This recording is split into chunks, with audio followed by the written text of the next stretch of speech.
Merhabalar, sevdiğin kişiden mektup var açılımı ile karşınızdayım. Bugün sizlere iki zarf oluşturdum. İlk zarfınız kuşlu, diğeri de kalpli zarf.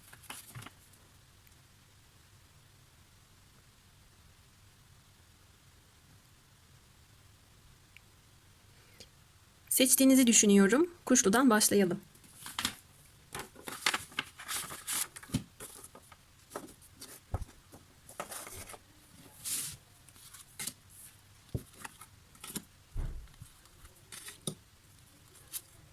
Her zaman olduğu gibi genel enerjilerle başlayacağız.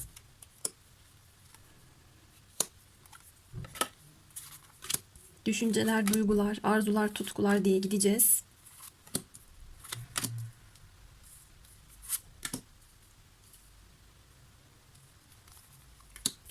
Umutlar, korkular, gölge yanlar. Verilen mesajlar nelerdir? Eylemler. Olası gelecekte size bir adım atar mı bu kişi? Konuşturma kartlarıyla size ne söyler ve yorumun sonunda bir dilek tut açılımı yapıyoruz. Dileğinizi şimdiden de tutabilirsiniz. Bu kartta size mesaj var.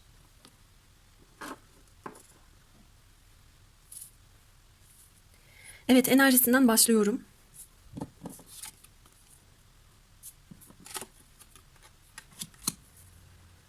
Azize ile açtık.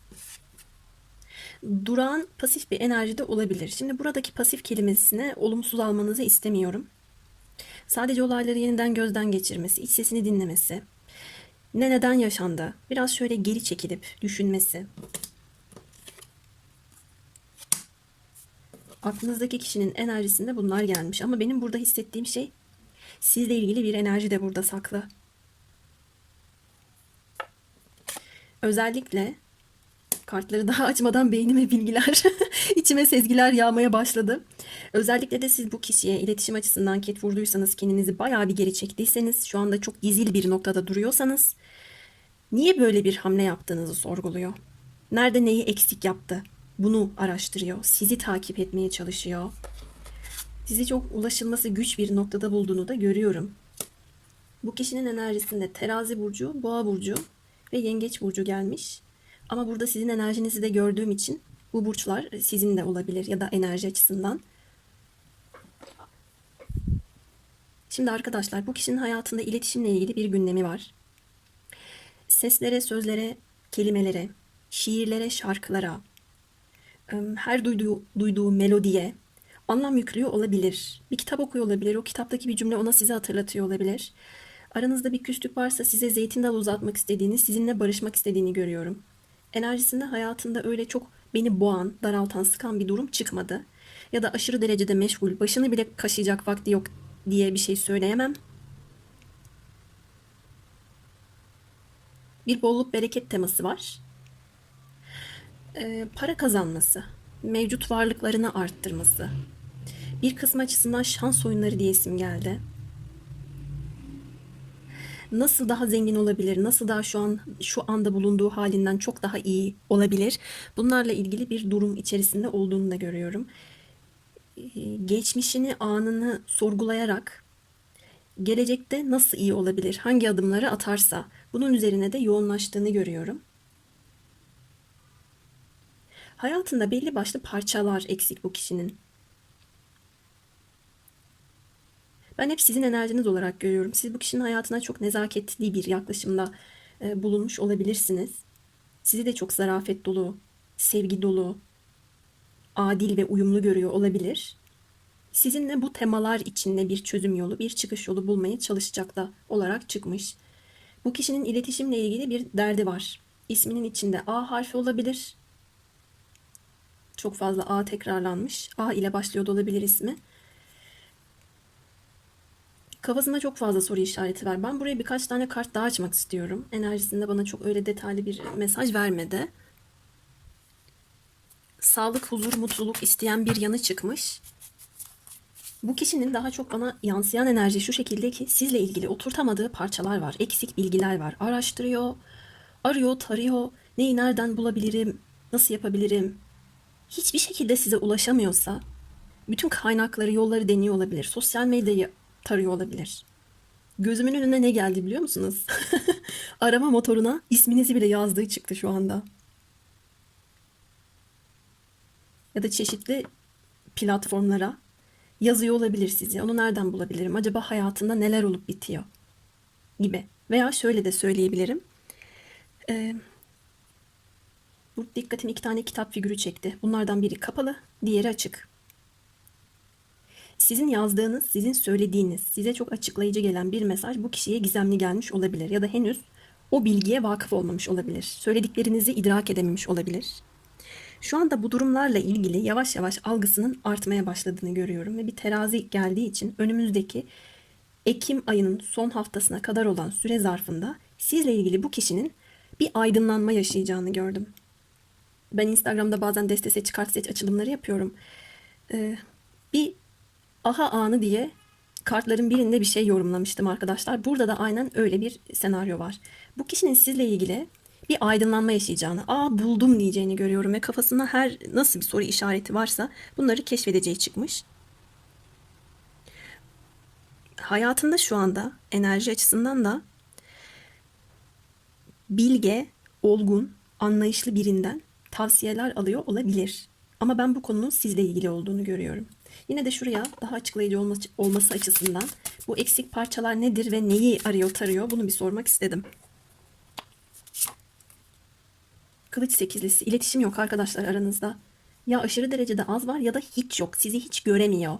Hiçbir yerden size ulaşamıyor. Siz kendinizi kapatmış olabilirsiniz. Sizinle iletişim kuramamak bu kişinin gözünde sizi çok daha ulaşılması zor bir noktaya taşımış ama bir şeylere yeniden başlamak istiyorum diyor. Şimdi bazen ulaşılması zor bir nokta bazı kişilerin gözünü korkutur. Ama benim burada bu kişide gördüğüm durumda daha fazla merak uyandırmışsınız. Hatta şöyle bile diyesim geliyor. Size çok normal basit gelen bir cümle kalıbı bu kişi için belki sesiniz çok etkili. Onu öyle bir sesle söylersiniz ki kulağına şarkı gibi gelir. Ya da öyle bir gizemli gelir ki ona acaba bu cümlenin altında şöyle bir mesaj mı var gibi bir şey uyandırıyor olabilirsiniz onda veya uyandırmış olabilirsiniz. Enerjisinde sizin kullandığınız kelimelerin bu kişideki tesiri çıkmış, gücü çıkmış. Bir diğer taraftan aynı güçle sizi de etkilemek istediğini ve bununla ilgili çeşitli araştırmalar yaptığını görüyorum. Diksiyon eğitimi alıyor olabilir mesela. Ya da kendi yeteneklerini göstermek, kendi becerilerini size sergilemek için kendini donatmaya çalışıyor olabilir her bir açıdan. Sosyokültürel açıdan. Her neyle ilgileniyorsa, her neye yeteneğinin olduğunu düşünüyorsa. Bu daha sizden bağımsız bir konu olabilir ama para ve yatırımlar, bolluk bereket konusuyla ilgili bu kişinin güce gelmek istediğini de gördüm. Bu anlamda da böyle hayatına danıştığı birileri olabilir. Sizle ilgili düşüncesinden devam ediyorum. Bu kişi sizle ilgili çok hayaller kuruyor. Fantezi dünyası fazlasıyla geniş çıktı. Duygulara çok hakim, duyguları çok yoğun. Aşk başlangıcı burada arkadaşlar, kupa birlisi. Ya bu kişi sizin gizeminiz geriye çekilmenizden sonra size olan aşkında bir depreşme yaşamış ya da bir depreşme durumu söz konusu olmasa da aşık olmuş. Yeni bir başlangıç. Merakla tetiklenen, gittikçe derinleşen bir durum. Ama şurada barışma dediği için arası bozuk olan arkadaşlarımın bu kişiyle alakalı olan durumda duyguların çok iyi yansıttığını düşünmüyorum. Duygularını biraz kendine saklıyor. Size haksızlık yaptığını düşünüyor olabilirsiniz. Ay çok pardon. İlk kez, ilk kez böyle bir şey oldu konuşurken. Bir anda videoyu da kesmeyeceğim. Bir anda boğuluyor gibi oldum. Haksızlık deyince boğazıma yani tükürüğüm kaçtı. Haksızlık dedim ve orada bir şey oldu. Bu kişi bunun farkında. Burada çok iletişim, sözlerle ilgili bir şey geldiği için bir anda ben de tıkanıverdim. Bu kişi mi konuşturmak istemedi nedir? Maskelerin düşmesi durumu söz konusu.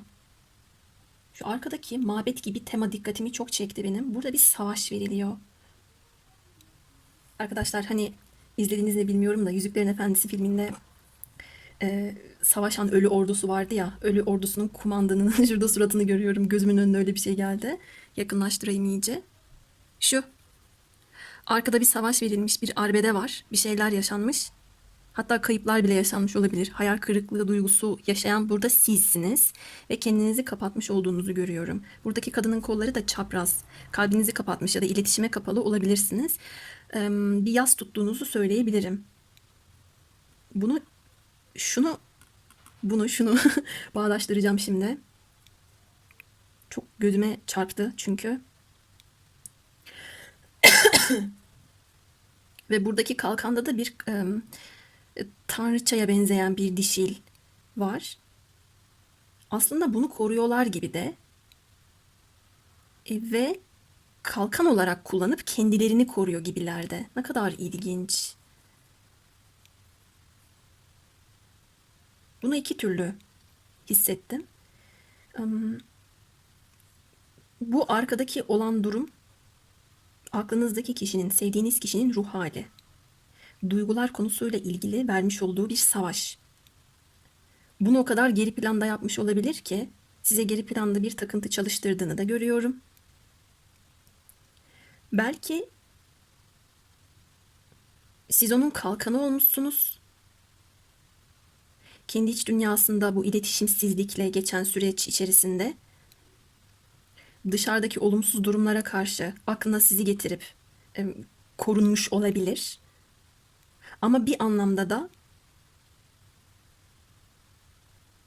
burada vermiş olduğu savaşın bu kişinin kendi duygularıyla ilgili olan bir durumda artış yaşattığını bana gösterdi. Sizsiz bir çıkış yolu bulamıyor.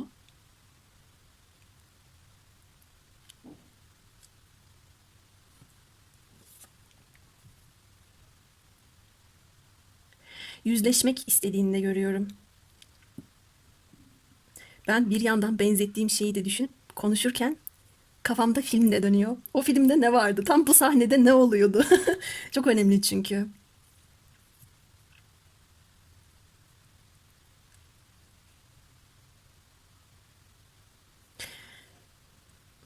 Buradaki ölü ordusu, ölüler ordusu tekrar savaşmaya gittiğinde onurlarını kurtarmak için bunu kabul ediyorlardı. Buradaki bu aşk mevzusu bir onur meselesi haline gelmiş olabilir ama eril tarafından kendi gücüyle ilgili bir durumun da yansıdığını gördüm. Çok değişik bir enerji var arkadaşlar burada ama size çok yoğun duygular beslediğini görmekteyim. Bir de tutkularına bakalım. Kaçırılmış bir fırsatsınız bu kişi için siz. Aranızda ruhsal bağlantı var. Küstürmüş olduğunu hissediyor sizi. Vazgeçemiyor sizden. Ve gizli gizli takip ediyor size maskeler takarak. Ben burada sosyal medya hesaplarından gizlice takip ettiğini ya da sahte uygulamalar aracılığıyla şurada söylediğim gibi bilgiler toplamaya çalıştığını gördüm. Size bir gül uzatmak istiyor. Kalbinizi kırmış. Ama siz oralı değilsiniz. Samimiyetini yansıtması gibi bir durum var.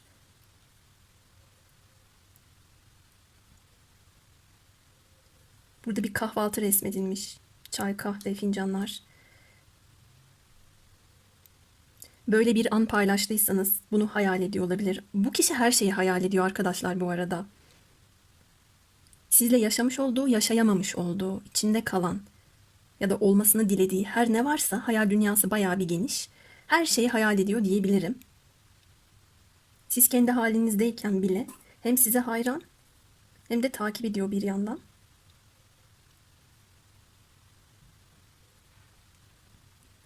Memnuniyetsiz bir ruh halinde ayrıca. Burada bir kedi çıkmış kadının kucağında. Ve bu kedi sakin bir kedi.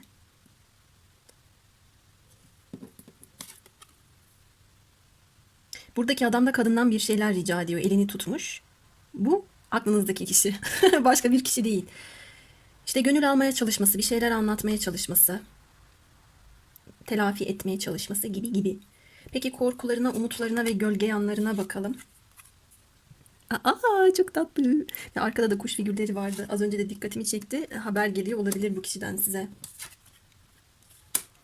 Arkadaşlar bu kişinin şöyle bir gölge yanı var. Bunu da tabii korkuları tetikliyor olabilir. Korkularından dolayı bir şeylere hazır olmadığını sürekli kendine telkin veriyor. Hazır değilim, şu anda müsait değilim. Yok şu anda bunun için uygun zaman değil gibi. Kendine sürekli böyle bir şey dayattığını görüyorum. Bu onun aşkta başarılı olmasını engelleyen bir durum. Ve takıntıları olabilir. Sürekli hafızasında canlı tuttuğu olumsuz kayıtlar olabilir. O bana şunu demişti, ben şunu yaşamıştım, geçmişte şu başıma gelmişti. Şöyle bir durum olmuştu. Unutamıyorum, atamıyorum, aşamıyorum, içimde halledemiyorum, kafamdan silip atamıyorum gibi tekrarlanan böyle durumlar var, sanrılar var. Böyle gördüm. Umutlarında da bunlardan uzaklaşma isteği ve aşkla artık başarılı olma, başarıyı yakalama, belki ruh eşiğiyle kavuşma, tanışma, barışma, buluşma, artık her şey olur. İstediği şeyleri yaşama, böyle bir umut çıkmış. Peki şimdi gelelim eylemlerine.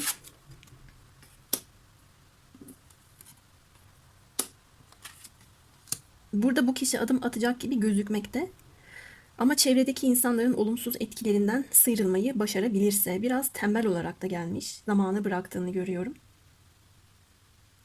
Kendini gaza getirdiği anda adım atar. Bu arada bu kişinin çevresinde çok fazla kişi olabilir. Daha çok burada kadın karakterler olarak yansıtılmış. Biraz bunlarla başının belaya gireceğini görüyorum. Özellikle de herkesle konuşan flörtöz bir enerjideyse burada kıskançlıklar, kendisine yapılacak olan e, muameleler bu kişinin egosunu da tetikleyebilir. Sizin istediğiniz değil, benim istediğim önemli deyip en sonunda kendi kararını alabilir. Burada da adımız size geliyor olarak görüyorum. Peki şimdi size ne söyler bakalım. Seni unutamıyorum. Evet, unutamıyor zaten. Ben burada yeni bir şeyleri çok yorumlamıyorum. Bu kişinin bayağı bir içinde kalmışsınız. Değerinizi, kıymetinizi bilememiş ve sizi kaybetmiş. Seni çok arzuluyorum. Evet arkadaşlar. Şurada zaten söylemiştim her türlü hayali kuruyor diye. Son karta geliyoruz. Bunları söylermiş size de. Bakalım dileğiniz ne? Aşk bu kadar güzel olabilir. Yani bu kuşlu desteğe hayran kaldım. Zaten burada da bakın kuş. Burada da kuşlar gelmiş. Bazı arkadaşlar bunları bilinçli olarak ayarladığımı düşünüyor ama asla öyle bir şey yok. Şu anda bile dakikaya bakıyorum mesela. 17-18 dakika olmuş. Bir de bunları tek tek her bir desteden seçtiğimi düşünün. Ne kadar uzun sürer video. Yorumlayacak bir şey yok. Aşk geliyor. Kısmet geliyor size. Ruh eşi bağlantısı olabilir. Kavuşma, buluşma, birleşme, şans elde etme ya da işle ilgili bir şey dilediyseniz sevdiğiniz işi yapma, kısmetlerinizin artması, bolluk bereketin artması olarak da yorum getirebilirim. Ben çok keyif aldım. Çok güzeldi. Beni bambaşka yerlere götüren bir zarf oldu. O Yüzüklerin Efendisi filmindeki Ölüler Ordusu'na da bir bakın. Burayı araştırın. Burayla çok bağlantısı var arkadaşlar. Hem bu kişiyle ilgili hem sizle ilgili belki de hikayenizle ilgili olan bir durumda önem arz ediyor. Ve buradan bir çıkış yolunun bulunacağını da gördüm. Çok güzeldi. Şimdi hemen ikinci zarfa geçiyorum ben. Kendinize çok iyi bakın. İkinci zarftayız. Umarım bu zarfla da tükürüğümden boğulmam. İlk kez yorum yaparken böyle bir şeyle karşılaştım. Bir anda boğazım takılıverdi. Şimdi arkadaşlar birinci zarf çok güzeldi. Umuyorum ki ikinci zarfta da güzel şeylerle karşılaşırız. Dizilimimizi yapalım. Her zaman olduğu gibi genel enerjiden başlayacağız. Bir ışık problemimiz oluşuyor bazen. Çünkü hava bir açıyor bir kapanıyor.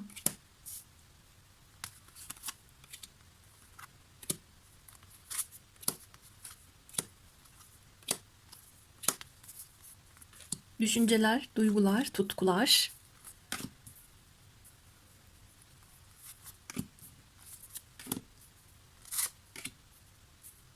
Umutlar, korkular, gölge yanlar. Eylemler. Size ne söylemek ister ve yorumun sonunda da dilek kartınız var. Şimdiden dileğinizi tutabilirsiniz. Genel enerjiden başlayalım.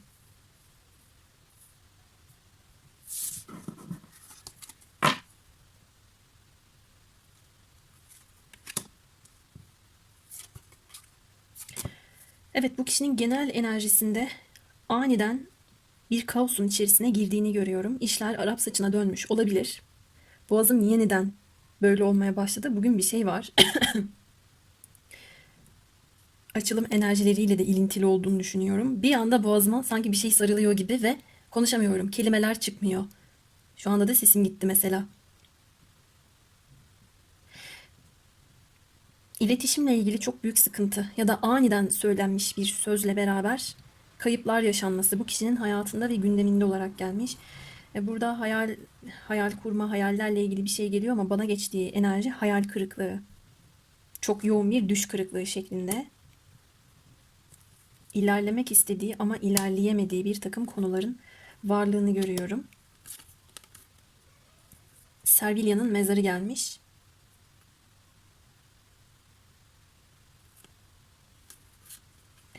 Balık burcu ve dolunay gelmiş. Arkadaşlar ben bu zarfları 1,5 hafta oluyordur. 1,5 hafta önce oluşturdum ve kaldırdım dolabımın bir köşesine. Bugün videoyu çekme fırsatı elde ettim. Ve balık burcu dolunayı ile alakalı bir mesaj yansımış bakın burada. Bu kişinin enerjisinde ya bazı şeyler bitiyor artık tamamen geçmişe set çekiyor.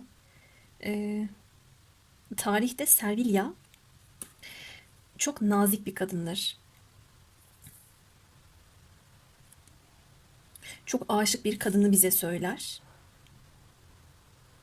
Pek çok kez ihanete uğramış bir dişi enerjiyi de bize verir. Burada ya bu kişinin enerjisinde onu mezara kaldırmış, mezara gömmüş. Tabii kendisini de onunla beraber mezara kaldırmış bir kadın gözüküyor. Cefakar bir kadın gözüküyor.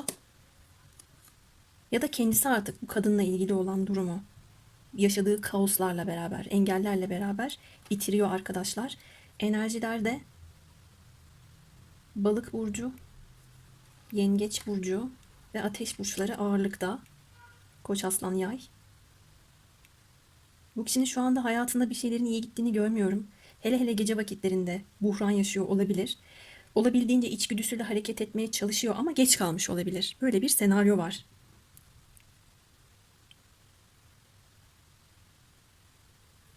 E harfini vurguladı. E harfi ile ilgili bir durum gözükmekte. Bugünkü mektup açılımlarında neyi fark ettim biliyor musunuz?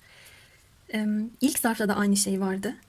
Sizin enerjinizin bu kişinin güncel enerjisine yansıdığını görüyorum. Sizle ilgili konular şu anda gündeminde olabilir.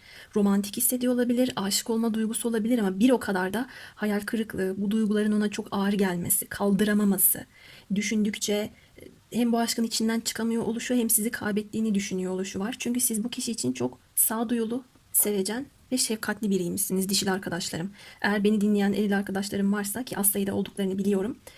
Böyle bir kişiyi kaybetmek üzere olabilirsiniz ya da kaybettiniz.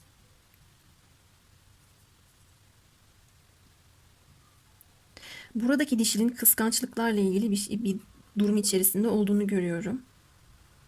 Hissettiğiniz şeyler, iç sesiniz size doğru mesajları vermiş. Bu kişinin güncel hayatında da sizle ilgili, iletişimiyle ilgili ve seyahat konularıyla ilgili bir durumu var. Ya gidemiyor ya gelemiyor. Huzursuz, hapsolmuş hissediyor. Ya da yaşadığı şu kaostan, acıdan uzaklaşmak amacıyla seyahat etmek istiyor. Böyle bir durumu da çıkmış. Çünkü bakın buradaki ay kartında da at arabasına binip böyle gidenler resmedilmiş. Şurada resmedilen mezar bölgeden uzaklaşıyor olabilirler. Tamamlanmaya doğru bir şey çalışıyor burada. Bu kişinin enerjisinde bir kafa bulanıklığı, bir bilinç bulanıklığı, mantıkla ilerleyememe, duygusal düşünme, duygularla ilerlemeye çalışma. Hızlı söylenmiş bir cümlenin pişmanlığı ya da daha önceki olan durumları bir an evvel halletmekle ilgili olan bir eylemsellik gelmiş. Ayaklar, bacaklar ön planda arkadaşlar. Bu kişi mecazen de bir yerden başka bir yere geçiş yapabilir, yürüyüp gidebilir. Fiziksel anlamda da bu şekilde bir konu var. Neptün teması. Evet. Hayaller, rüyalar, hayal kurma, gece vakitleri, bir o kadar da yanıltıcı düşler gibi de diyesim geldi. Enerjisinde böyle bir durum söz konusu. Biraz daha bakalım neler çıkabilir.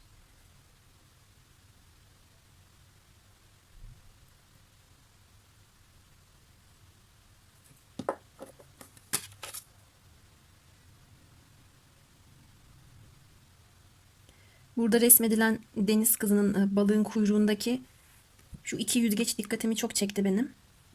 İlk su damlacığına benzettim. Sonra elime aldığımda işte bir yüzgeç olduğunu gördüm.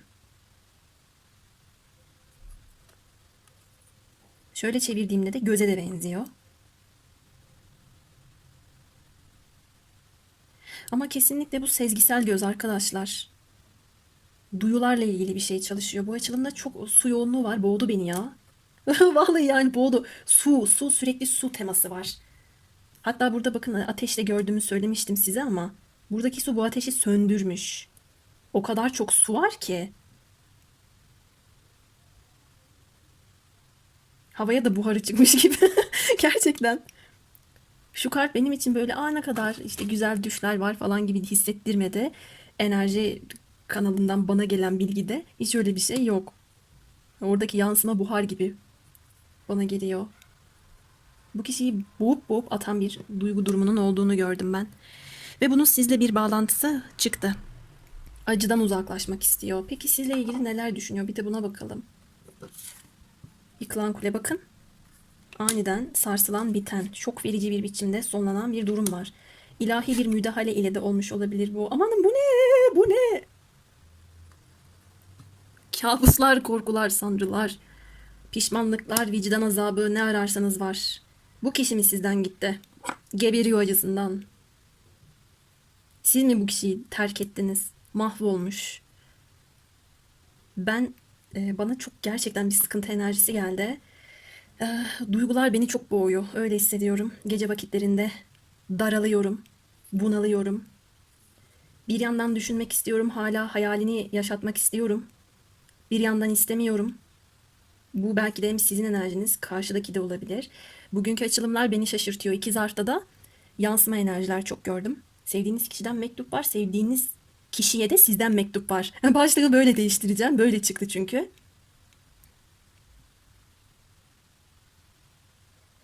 Pek çok durum yıkılmış arkadaşlar. Bu kişinin zihninde büyük büyük acılar olduğunu görüyorum. Evim dediği siz gitmiş olabilirsiniz. Evsiz barksız kalmış olabilir. Sizle ilgili güzel şeyler yıkılmış bitmiş olabilir. Acılar çektiğini görüyorum. Düşüncesinde de çok fazla gözünde büyüttüğü, korktuğunun başına geldiği, ben böyle olacağını biliyordum dediği bir şey var. Hoş bilmeyebilir. İç sesi, içgüdüsü sonradan devreye girdiyse ben o zaman iç sesimi dinleyemedim, duygularımı göz ardı ettim.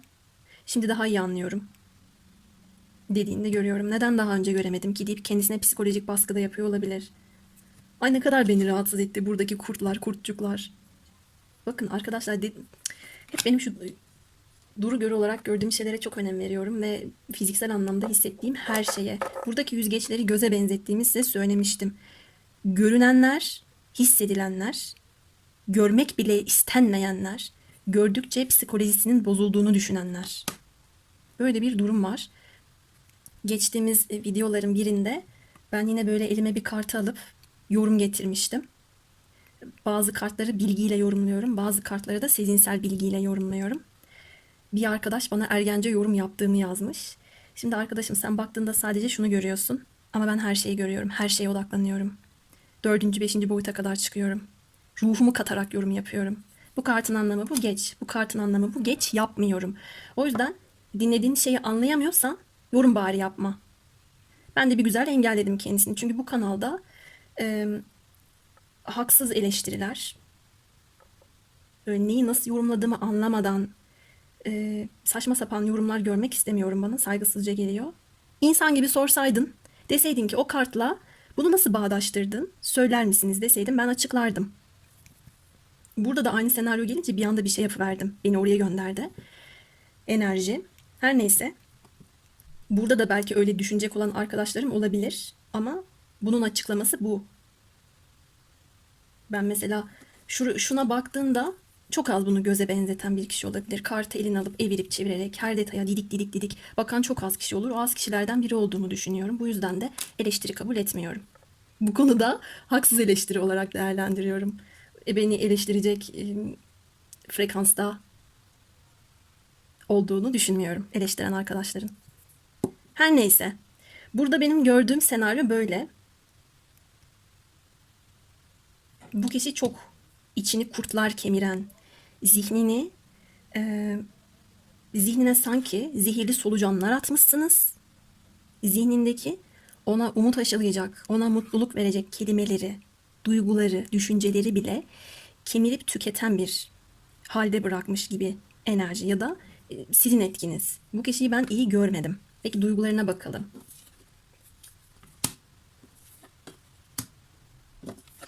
Duygularda da tutkular çok ön planda. Kendisine çok kızgın olabilir. Sizle ilgili olan bir konuda o kadar çok stresli bir karar almaktan kaçındığını gördüm ki yazıyor yazıyor siliyor arkadaşlar. Bu kişinin iletişimle ilgili bir bozukluğu var. Ya kendini iyi ifade edememiş zamanında, her şeyi mahvetmiş, kırıp dökmüş. Ya da şimdi görmek istemeyip sizin yaptığınız bir hamle yüzünden açıklayıcı bir şeyler yapmaya çalışıyor ama bu onun için o kadar zor ki. Bakın gene bir dolunay gelmiş. Bu balık dolunayında açığa çıkacak olan şeyler olabilir. Sırlar olabilir mesela. Bu kişinin sizi çok kıskandığını görüyorum. Ayrıca sizi biriyle gördüyse de mahvolmuş, yıkılmış olabilir. Ya da tam tersi yansıma çalıştığı için öyle söylüyorum. Siz de bu kişiyi birisiyle görmüş olabilirsiniz. İçinizdeki bir ses aynı burada bahsettiğim Servilia'nın mezarındaki kartta olduğu gibi. Aşkını da mezara göm, gerekirse kendini de öldür, yoluna bak deyip bu kişiyi ardınızda bırakmış olabilirsiniz. Ama bu kişinin pişmanlıklarını görüyorum. Ve gene kupa prensi gelmiş, beni boğuyor enerjisi. Duygu denizinde çırpınıyor gibi geliyor bana.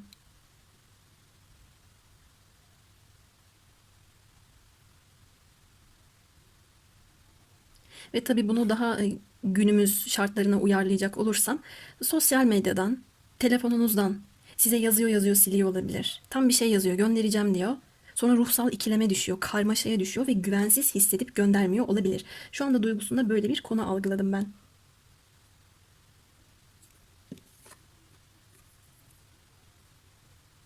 Mesela burada da bana hissettiren şey şu oldu. Bu onun kalbi olsun. İçinde bembeyaz bir yerde, tertemiz bir yerde bir çiçek gibisiniz. Dalında açmış çok güzel bir çiçeksiniz. Şu kenarlarındaki kırmızılıklar da bana battı ayrıca. Bu kartın kendi anlamı öyle değil. Çok güzel bir anlamı var ama bana battı. Diken gibi geliyor. Böyle kanata kanata o kalbin e, dışından içine ya da içinden dışına etkisi olan biri gibi geldi. Açabilmek için bu kişinin kalphanesindeyiz ya. Kalbinde siz varsınız. Büyüyorsunuz. Bu kişinin kalbinde bir genişleme oluyor ama bu duyguları hazır hissetmeyebilir. Yakıyor olabilirsiniz onu. Burada da güneş tutulması gibi resmedilmiş. Arkadaşlar iletişim yok. Göremiyor. Daha bugün Twitter'da paylaştım. Twitter'dan okuyabilirsiniz. Güneşin her anlamının olumlu olmadığını söyledim size. Bu kişinin sizi görmesi de görememesi de ayrı bir ızdırap. Yakıyor. Kör edici bir ışık gibisiniz onun için. Burada hem ay ışığı, hem ay ışığı hem güneş ışığı hem de güneş tutulması. Tutuk hissediyorum ya. Hem duygular beni boğuyor hem de bir tutuk hissediyorum. Evet şimdi gelelim bu kişinin korkularına, umutlarına, gölge yanlarına. Robotik, iyi lord ve talih. Kaderin onu iyi bir tarafa götürmesini istiyor.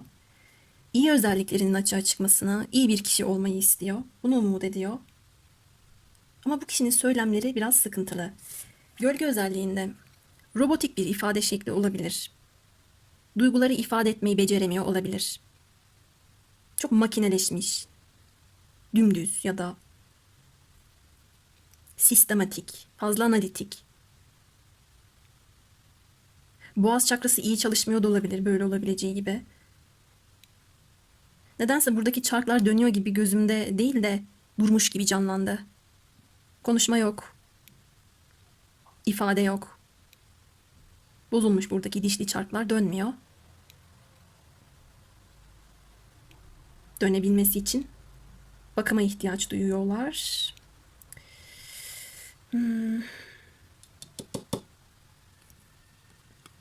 Bunları da O harfine benzettim. Robot O. Dönüp dolaşıp başa sarmak. Dönüp dolaşıp başa sarmak. Bu kişinin gölge özelliği bu olabilir. Çok konuşuyor olabilir, hiç konuşmuyor olabilir. Hep aynı şeyleri tekrarlıyor olabilir. Kafası böyle olabilir arkadaşlar. Kafasının içinde Hep aynı senaryolar, hep aynı korkulu durumlar dönüyor olabilir.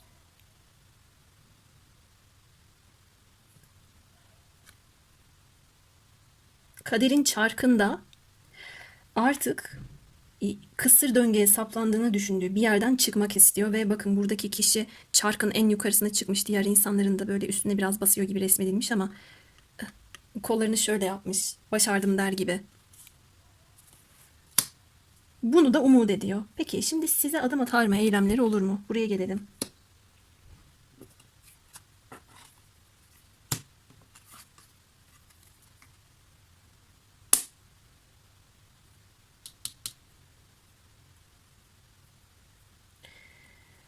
Aşılması gereken engeller gözükmekte. Birinci engel, bir kadın engeli gördüm. Aynı güneş sembolü burada da var. Bu kişi yanlış bir tercih yapmış olabilir. Sizin yerinize farklı bir kişiyi seçtiyse bu acı gerçekle yüzleşmiş ama size adım atma konusunda ego meselesi haline getiriyor olabilir. Nasıl yanlış tercih yapabilir? Burada kendi gururuna yediremiyor olabilir bunu. Yanlış anlaşılmalar söz konusu olduysa bunu açıklayacak bir mesaj yazabilir ama bunu da çok istekli göremedim. Son bir engel, son bir basamak kalmış. Daha çok kendisini işine gücüne verip arka planda sizi düşünüyor olarak geldi. Şartlar henüz oturmadığı için çok yakın vadede adım atacak gibi gözükmüyor. Burada çok önceden yıkılmış bir durumun yerine daha yakın zamanda yıkılmış ve şok verici bir biçimde olmuş olayları yorumluyor olabilirim. Ciddi kopuşlar, ayrılıklar, boşanmalar, ihanet, yanlış tercihler, yanlış sözcüklerin, cümlelerin yaralaması, restleşmeler. Ama bu kişinin kalbinde gitgide büyüyen bir çiçek olduğunuz gerçeği onu kanatıyor da ayrıca. Hem boğuyor, hem acıtıyor, hem kanatıyor.